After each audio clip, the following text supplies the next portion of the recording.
श्री पुष्पेश पंत के द्वारा लिखित रोटी पाठ में आपका स्वागत है। हमारे जीवन की सबसे अहम, सबसे महत्वपूर्ण, सबसे आवश्यक ज़रूरत है रोटी। आइए जानते हैं भारत के अलग अलग राज्यों में किस किस प्रकार की रोटी बनती है। हमारे भारत में जितने प्रकार की रोटियां देखने को मिलती है, शायद उतने कहीं भी देखने को नहीं मिलती है। सबसे पहले आता है गर्मा गर्म फुल्का, जिसे तवे पर हल्का पकाने के बाद चूल्हे के अंदर खड़ा करके पकाया जाता है, जिससे वो फूलकर कुप्पा हो जाता है। इसकी विशेषता ये होती है, नंबर एक तो ये हल्का फुल्का होता है। दूसरा ये कि इसको कमज़ोर से कमज़ोर हाजमे वाला, जिसका डाइजेशन पावर कमज़ोर होता है, वह भी बड़े आराम से खा सकता है। ये इसकी दो विशेषताएं होती है। इसके बाद तीसरे नंबर पे आती है इसकी बड़ी बहन चपाती, जिसे बेलन से नहीं बनाते बल्कि हथेलियों से थपक थपक कर गोल बनाया जाता है।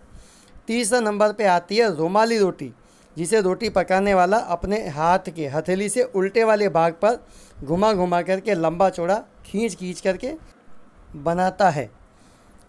यह आपके सामने रुमाली रोटी की तस्वीर है।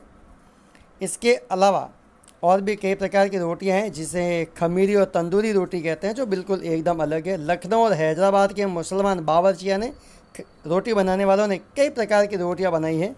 इसमें लखनऊ में आटा और दूध मिलाकर केसरिया महक वाली शीरमाल रोटी पकाई जाती है, जिसे दूधिया रोटी या मीठी रोटी भी कहते हैं।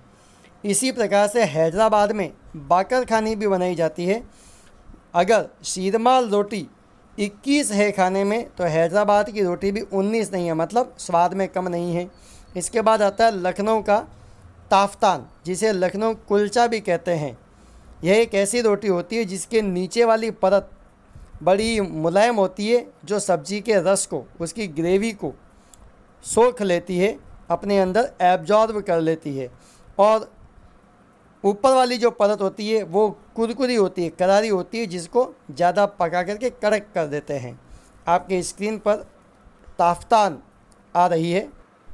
जब पोर्तुगीज़ इंडिया में आए, यानी पुर्तगाल के लोग आए, तो वे पाव रोटी लाए, जिसे हम पाव भाजी या बड़ा पाव के रूप में खाते हैं। इसी प्रकार से ब्रेड रोटी, जिसे हम डबल रोटी कहते हैं, वह भी हमारे खाने का हिस्सा बन चुकी है।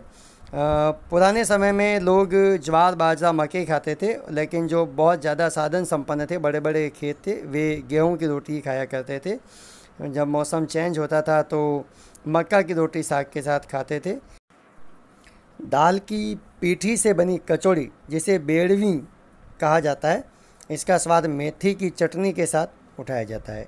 चने बेसन की रोटी दिल के रोगी और मधुमेह के मरीज के लिए, यानी डायबिटीज़ के रोगी के लिए फ़ायदेमंद समझी जाती है। वहीं राजस्थान और मध्य प्रदेश के कुछ भागों में आटे की बाटी बना करके उपलों की धीमी आंच में, कोयले की धीमी आंच में, अंगीठी की धीमी आंच में पकाते हैं, जिसे बाटी कहा जाता है। कभी कभी बाफला बनाते समय उबाल लेते हैं और घी में पकाते हैं। फिर इसमें खूब सारा घी डाल करके दाल के साथ, या इसको हाथ से चूरकर चीनी मिलाकर अच्छी तरह चूरते हुए चूरमा बना करके खाते हैं। और फिर दक्षिण भारत में, केरल में चावल के आटे से अप्पम बनाया जाता है, जिसके लिए नारियल के दूध में आटे को तैयार किया जाता है। और जब इस रोटी को हम तलने लग जाते हैं तो पूरी बन जाती है। तो ये पूरियों की कहानी लंबी मज़ेदार है, वह कभी फिर कहीं पढ़ने को मिलेगी। रोटी के बारे में एक विशेष बात यह है कि 1857 की आज़ादी की लड़ाई में देशभक्त हिंदुस्तानियों ने अपने संदेश को दूर दूर तक फैलाने के लिए रोटी और कमल को ही अपना मनपसंद निशान बनाया था। इस प्रकार रोटियों की कहानी यहाँ समाप्त होती है। आपको भी आनंद आया होगा इतने सारे रूप देखकर। धन्यवाद।